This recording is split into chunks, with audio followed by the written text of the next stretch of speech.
আসসালামু আলাইকুম everyone, welcome to my channel RMC cooking studio and blog. আজকে আমি আপনাদের জন্য নিয়ে এসেছি একটা নতুন রেসিপি, সেটা হলো চিকেন ক্যাবেজ রোল।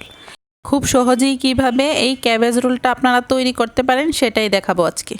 আমি এখানে বাঁধাকপির পাতাগুলো ছাড়িয়ে নিয়েছি এভাবে, আর মাঝখানের যে একটা মোটা অংশ আছে সেটা একটু কেটে ফেলে দিতে হবে। তারপর আমি চলে যাব চুলায়। আমি চুলার মধ্যে একটা হাঁড়ি বসিয়ে দিয়েছি, হাঁড়ির মধ্যে আমি পানি দিয়েছি। পানিটা যখন বলক আসবে তখন আমি এই পাতাগুলা হালকা একটু সিদ্ধ করে নিব। এভাবে এই পাতাগুলা সিদ্ধ করার কারণ হলো যখন আপনি রোলটা তৈরি করবেন তখন সুন্দর করে ফোল্ড করা যাবে। আমি এখন এভাবে তুলে নিয়েছি হালকা সিদ্ধ হওয়ার পর। এভাবে সবগুলো বাঁধাকপির পাতা আমি হালকা করে সিদ্ধ করে নিয়েছি। এখন আমি এক সাইডে রেখে দিব পাতাগুলা, আর চলে যাব পুরটা তৈরি করতে। এখানে আমি কিমা করা চিকেন নিয়েছি 1 কাপের মতো। এর মধ্যে পরিমাণ মতো লবণ দিয়ে দিলাম, হাফ চা চামচ দিয়ে দিলাম গরম মশলার গুঁড়া, 2 চা চামচ দিলাম সয়া সস, হাফ চা চামচ আদা রসুন বাটা, আর হাফ চা চামচের মতো গোলমরিচের গুঁড়া, আর ধনেপাতা দিয়ে দিলাম কিছু, পেঁয়াজ দিয়ে দিলাম ছোট একটি, আর কাঁচামরিচ দিলাম 4টি। কাঁচামরিচটা আমার পছন্দ মতো দিয়েছি, আপনারা আপনাদের ঝাল অনুযায়ী দিয়ে নেবেন। তারপর আমি সবগুলো উপকরণ এভাবে মাখিয়ে এক সাইডে রেখে দিব। তারপর আমি চলে যাব রোলটা তৈরি করতে। এখন যে পাতাগুলো সিদ্ধ করে রেখেছিলাম এর মধ্যে চিকেনের পুরটা দিয়ে এভাবে লম্বা করে দিয়ে সাইডগুলো মুড়িয়ে এভাবে রোলের মতো করে নিতে হবে। এভাবে আমি বাকি রোলগুলো তৈরি করে নিচ্ছি। দেখুন খুব সহজেই কিন্তু এই ক্যাবেজ রোলটা তৈরি করা যায়। আমি আরেকটা আপনাদেরকে বানিয়ে দেখাচ্ছি। এভাবে প্রত্যেকটি ক্যাবেজ রোল আমি তৈরি করে নিয়েছি।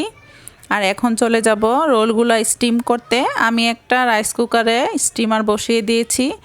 এর মধ্যে পানিটা যখন বলক আসবে তখন আমি রোলগুলো এভাবে দিয়ে দিব, আর রোলগুলো আমি 4 থেকে 5 মিনিটের মতো সিদ্ধ দিব, তাহলে ভিতরে যে চিকেনটা আছে সেটা সিদ্ধ হয়ে যাবে। তারপর আমি রোলগুলো এখান থেকে তুলে একটা ট্রেতে রেখে দিব। পানিটা আছে সেটা একটু ঝরিয়ে নিতে হবে। এভাবে আমি সবগুলা রোল তুলে নিয়েছি। তারপর আমি একটা প্যান বসিয়ে দিয়েছি। প্যানের মধ্যে আমি বাটার দিয়ে দিলাম 1 টেবিল চামচ। দিয়ে বাটারটা যখন গলে যাবে তখন আমি এর মধ্যে একটা একটা করে রোল দিয়ে দিব। আরেকটা কথা, যারা ডায়েটে আছেন বা তেল ঘি খেতে চান না তারা কিন্তু ভাপ দেওয়া রোলটাও খেতে পারেন, কারণ ভাপের মধ্যেই কিন্তু চিকেনটা সিদ্ধ হয়ে যায়।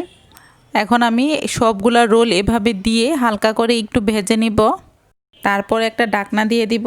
এখন ঢাকনা তুলে নিয়েছি, রোলটা এক সাইড হয়ে গেছে। এখন আমি এক সাইড এভাবে উল্টিয়ে দিয়েছি। এভাবে রোলের দুইটা সাইড আমি ভেজে নিব। বাঁধাকপি দিয়ে এত সুন্দর একটা রেসিপি আপনারা যদি না খেয়ে থাকেন তাহলে কিন্তু বুঝতেই পারবেন না যে কতটা টেস্টি এবং কতটা হেলদি একটা রেসিপি।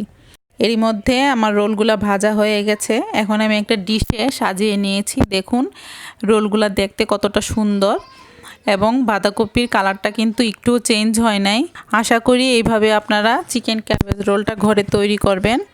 ধন্যবাদ আমার রেসিপিটি দেখার জন্য। যদি ভালো লেগে থাকে তাহলে অবশ্যই আমার চ্যানেলটিকে সাবস্ক্রাইব করবেন এবং পাশে থাকা বেল আইকনটি ক্লিক করবেন। ধন্যবাদ। খোদা হাফেজ।